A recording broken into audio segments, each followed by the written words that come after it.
बिस्मिल्लाहिर्रहमानिर्रहीम, अस्सलाम वालेकुम। मैं हूं शाहिद सकलैन और आप देख रहे हैं मेरा यूट्यूब चैनल। 8 फरवरी है, बुध का दिन है और आज की इस वीडियो में एक बार फिर हम बात करेंगे विहाड़ी में पेश आने वाले शर्मनाक वाक़े के हवाले से। लड़की का जो एक वाक़या हुआ, वड़ाइच एक्सप्रेस की बस थी और उस बस में जो है गार्ड ने गन पॉइंट पे लड़की को ज़्यादती का निशाना बनाया। कल की वीडियो में मैं ये बता चुका हूँ कि पाकिस्तान की तारीख़ का सबसे शर्मनाक तरीन और पहली दफ़ा पाकिस्तान की तारीख़ में ऐसे हुआ है कि किसी चलती बस में जो है एक मजबूर लड़की को जो जॉब करने के लिए बाहर निकली है उसको ज़्यादती का निशाना बनाया गया। इससे पहले ट्रेन में एक वाक़या पेश आया था, आप मेरी टाइमलाइन पे जाके देख सकते हैं।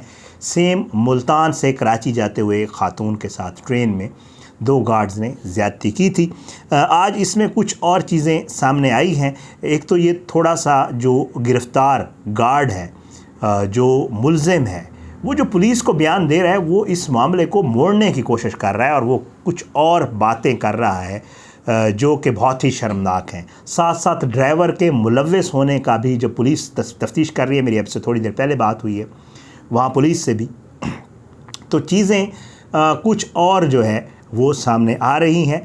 आज तक इस केस में क्या हुआ है, तफ्तीश किस तरफ जा रही है, कोर्ट का क्या मामला है, ये सारी चीज़ें आज की इस वीडियो में आपके साथ शेयर करूंगा। सबसे पहले तो आपको जैसे हम पहले बता चुके हैं कि एक गार्ड शिराज जिसका नाम है और एक ड्राइवर आसिफ नामी ड्राइवर है उसको भी गिरफ़्तार कर लिया गया है। ये दोनों शामिल तफ्तीश हैं और इनको जो है वहाँ पे इलाका मजिस्ट्रेट हैं, सिविल जज साहब हैं शहरियार साहब, उनके पास पेश किया गया था। 4 रोज़ का इनका जिस्मानी रिमांड मिला था, जिसमें से दिन गुजर गए हैं और कल आने वाले कल यानी कि 9 फरवरी को जो है इनको पेश किया जाएगा दोबारा मजिस्ट्रेट के सामने। पुलिस अपनी प्रोग्रेस रिपोर्ट पेश करेगी कि उन्होंने तफ्तीश में क्या कुछ हासिल किया है और साथ साथ ये मजिस्ट्रेट साहब इनके सामने पेश किया जाएगा। डिपेंड करता है, पुलिस मुझे जो बताया गया वो यही है कि रिमांड मांगेगी मज़ीद कुछ तफ्तीश के लिए, लेकिन अब कल क्या होता है डिपेंड करता है। कल जो कुछ भी होगा इंशाअल्लाह आपके सामने रखूँगा। अच्छा, अब जो पुलिस तफ्तीश कर रही है और एक और डेवलपमेंट इसमें हुई है वो भी आपको बता देता हूँ। वो ये है कि जो मालकान हैं इस बस के, उनका किरदार भी बड़ा अजीब व गरीब है। उन्होंने ये किया है कि जी बस क्योंकि पुलिस ने पकड़ के वहाँ खड़ी की हुई है तो उन्होंने भी एक दरख्वास्त डाल दी है इलाका मजिस्ट्रेट साहब के पास और उन्होंने बस की सुपुर्दारी मांग रही है। सुपुर्दारी ये होती है कि जो माल मुकदमा होता है यानी जो बस जो है इसको वापस, उन्होंने कहा है कि जी ठीक है हम शामिल तफ्तीश होंगे या जब आपको रिक्वायरमेंट होगी हम आपको चीज़ प्रोवाइड कर देंगे, लेकिन तब तक जो है ये बस हमें वापस कर दी जाए ताकि ये हम अपने इस्तेमाल में लें और इस पे जो काम चल रहा था वो चलता रहे। तो उन्होंने भी दरख्वास्त डाल दी है। अब इन दोनों मामलात की कल हेयरिंग है। एक तो सुपुर्दारी वाली जो दरख्वास्त है वो भी कल समाअत होगी और दूसरा जो है आज पेश किया गया था मुल्ज़मान को, लेकिन मुल्ज़मान की तारीख़ जो है वो कल की डाल दी है जज साहब ने। तो ये दोनों मामलात अब कल अदालत में ज़ेर समाअत आएंगे और इनकी इंशाअल्लाह जो भी डेवलपमेंट होगी, लड़की का भी 164 का बयान अभी होना है, वो भी कल होगा और ये जो मुल्ज़मान हैं इनके भी कल हो सकता है बयानात हों। तो जो भी बयान सामने आएंगे वो भी इंशाअल्लाह कोशिश होगी आपके सामने रखेंगे। लेकिन जो तफ्तीश में चीज़ें सामने आई हैं, जो तफ्तीश में बताया गया है इस गार्ड की तरफ से, वो कहानी बड़ी शर्मनाक है। ये इल्ज़ामात लगा रहा है उस लड़की के ऊपर, वो मैं आपके सामने रख देता हूँ। विक्टिम ब्लेमिंग हमारे यहाँ बड़ा जो है आम है और कोशिश की जाती है कि जब कोई वाक़या हो जाता है तो वो मुल्ज़िम और सोसाइटी दोनों मिलकर जो है विक्टिम को ब्लेम करना शुरू कर देते हैं। जैसे आपको याद होगा मोटरवे के वाक़े में एक आरपीओ डीपीओ साहब थे, उन्होंने या सीपीओ साहब थे, सीपीओ साहब थे लाहौर वाले, आपको याद होगा, उन्होंने कहा था औरत को रात को इतनी देर अकेले जाना ही नहीं चाहिए था, तो ये वाक़या पेश ना आता। तो ये हमारे यहाँ है। अब यहाँ पे भी यही हो रहा है। यहाँ पे ये हो रहा है, जैसे मैं आपको पहले बता चुका हूँ, बेचारी ज़ाहिर बात है मजबूरी में ख़वातीन बाहर निकलती हैं, सवारियाँ सारी उतर गईं। अब बस में वो अकेली नहीं थी, बस में गार्ड भी था, ड्राइवर भी था। अब ज़ाहिर बात है अपने आप को महफूज ही उसने तसव्वुर करना था, क्या पता था उसके साथ ये वाक़या पेश आ जाएगा। अब ये जो है ये दरिंदा ये कह रहा है कि जी मेरी इस लड़की के साथ दोस्ती थी और हम एक दूसरे को आपसे नहीं जानते, हम तो पुराना जानते हैं और हमारी आपस में बातचीत भी होती थी और फ़ोन के ऊपर, और मेरी इस लड़की के साथ अच्छी खासी दोस्ती थी, ठीक है। और साथ साथ वो लड़की के करैक्टर के ऊपर भी सवाल उठा रहा है और वो कहता है कि जी जो है ये जो लड़की इल्ज़ाम लगा रही है कि मैंने ज़बरदस्ती की है, ऐसी कोई बात नहीं है। दूसरे अल्फाज में मैं थोड़ा सा आपको खुल के बता दूं, वो ये कहता है कि लड़की इस सारे मामले में रज़ामंद थी और उसकी रज़ामंदी से ये सारा कुछ हुआ है। कोई इसमें ज़बरदस्ती या गन पॉइंट पे कुछ नहीं हुआ। ये लड़की ने अपनी मर्ज़ी से ही सारा कुछ किया है मेरे साथ। लेकिन मसला क्या हुआ है वो भी बहुत ही शर्मनाक, जो ज़ाहिर बात है मैं वो चीज़ें आपको बता रहा हूँ जो उसने पुलिस तफ्तीश में बताई हैं। अब वो क्या कहता है, वो कहता है कि जी हम लड़की राज़ी थी और ये दोस्ती के साथ साथ पैसों का मामला भी था। अब लड़की ने भी जो बयान दिया आगे चल के थोड़ा सा पुलिस को उन्होंने बताया है वो भी आपको बता देता हूँ। वो कहता है जी मामला पैसों का था, मैंने जो है रज़ामंदी थी इस लड़की की, इसने मुझसे जो है मैंने इसको 2000 रुपये दिए और ये मुझसे 5000 रुपये मांग रही थी और मैंने वो पैसे नहीं दिए, तो इस वजह से फिर इसने जाके पुलिस को इन्फॉर्म किया और इस सारे मामले को जिसमें ये रज़ामंद थी, जिसमें ये सारी चीज़ें थी, पैसे या जो भी इन्वॉल्व था, इस सारे मामले को लड़की ने जाके वो जो उसकी रिक्वायरमेंट थी वो पूरी ना होने पे इसको ये वाला रंग दे के तो फिर पुलिस को इन्फॉर्म किया है और फिर मुझे गिरफ़्तार करवाया है। इसमें ड्राइवर को इल्म था इस चीज़ का, बाकायदा तौर पे पुलिस ने उसको ड्राइवर को भी इसलिए गिरफ़्तार किया है कि ज़ाहिर बात है ड्राइवर को इस चीज़ का पता था।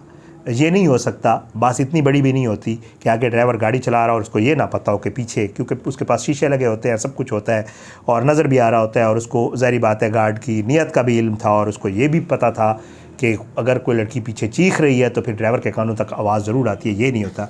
तो पुलिस ने ड्राइवर को भी शामिल तफ्तीश कर लिया। आसिफ नामी ड्राइवर है और वो भी पुलिस के पास गिरफ़्तार है। अब जो है ये शिराज जो है इस मामले को किसी और तरफ मोड़ने की कोशिश कर रहा है और वो ये कहता है कि जी ये रज़ामंदी थी और बाकायदा तौर पे इसको कुछ और रंग देने की कोशिश की जा रही है, मुझे फंसाया जा रहा है।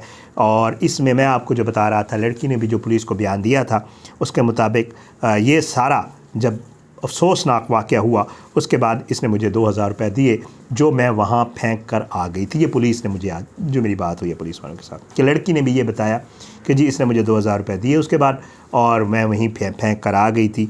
और जो है अब लड़की का एक मौक़िफ़ है, लड़की ने जो केस है वो सारा हम आपको मुख्तलिफ़ वीडियोज़ की सूरत में बता चुके हैं। लड़की का कल की वीडियो अगर आपने देखनी है तो कल की वीडियो में बाकायदा मैंने वो लड़की की वीडियो लगा के उसकी अपनी ज़बानी सुनाया कि वाक़या किस तरह है, जो लड़की एक वाक़या बयान कर रही है और जो उसने पुलिस को बताया है। अब जो ये गार्ड गिरफ़्तार हुआ है ये टोटली उसके मुखालिफ उसमें कर रहा है कि जी नहीं ये मामला इस तरह नहीं है जिस तरह के लड़की ने बताया है, बल्कि ये मामला कुछ और है और लड़की इसको कोई और रंग देने की कोशिश कर रही है। ये इसकी डेवलपमेंट्स थी जो आज के दिन में मुझे पता चली हैं। बहरहाल दो अहम डेवलपमेंट, एक तो जो गार्ड ने तफ्तीश में पुलिस को सामने रखी हैं चीज़ें और दूसरा जो मालकान ने जो है वो बस की सुपरदारी के लिए जो है वो कर दिया है अप्लाई। अब ये मामला कल जो है वो अहमियत इसलिए है कि कल ये बयानात होने हैं और कल जो ऑन रिकॉर्ड सबसे ज़्यादा अहमियत का हामिल तकरीबन जो इस तरह के केसेस होते हैं हमारे यहाँ, जो पुलिस रेलिवेंट केसेस होते हैं उनमें सबसे अहम जो बयान होता है वो मजिस्ट्रेट साहब के सामने होता है, जो 164 का बयान होता है। 161 वाला होता है जो पुलिस के सामने होता है, उसकी कोई कानूनी हैसियत नहीं होती। पुलिस के सामने मार के खौफ से, किसी भी खौफ से, किसी प्रेशर में मुल्ज़िम जो है वो बयान दे देता होता है। लेकिन हमने बहुत केसेस में ऐसे देखा है कि जब जज साहब के सामने मुल्ज़िम जाता है वहाँ से कमरे से, अदालत से तमाम लोगों को बाहर निकाल दिया जाता है, जज साहब और वो मुल्ज़िम अकेले होते हैं वहाँ पे। 164 का बयान इसी शक्ल में होता है। जज साहब मुल्ज़िम को कहते हैं कि फ्री हो के, बिल्कुल फ्री माइंड में, ईज़ी हो के मुझे बताओ कि ये मामला हुआ क्या था।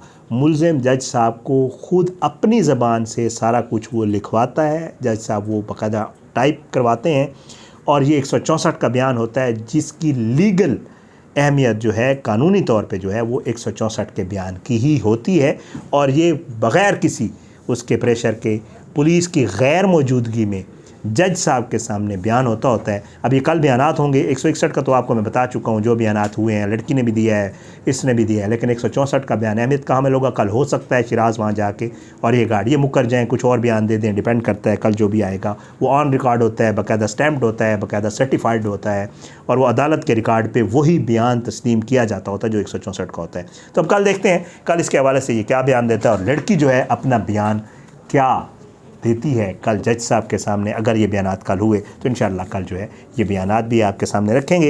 इंशाअल्लाह इस केस के हवाले से और मज़ीद केसेस के हवाले से जो भी डेवलपमेंट होगी आपके सामने रखेंगे। अपनी दुआ में याद रखा करें, अल्लाह पाकिस्तान का हामी नासिर हो, इसके ख़िलाफ़ साजिशें करने वालों को नेस्तनाबूद करे, ज़ालिमों को इबरत का निशान बनाए, मज़लूमों को इंसाफ मिले। मुझे अपनी दुआ में याद रखिएगा। इंशाअल्लाह अगली वीडियो में मुलाकात होगी। पाकिस्तान ज़िंदाबाद। अल्लाह हाफ़िज़।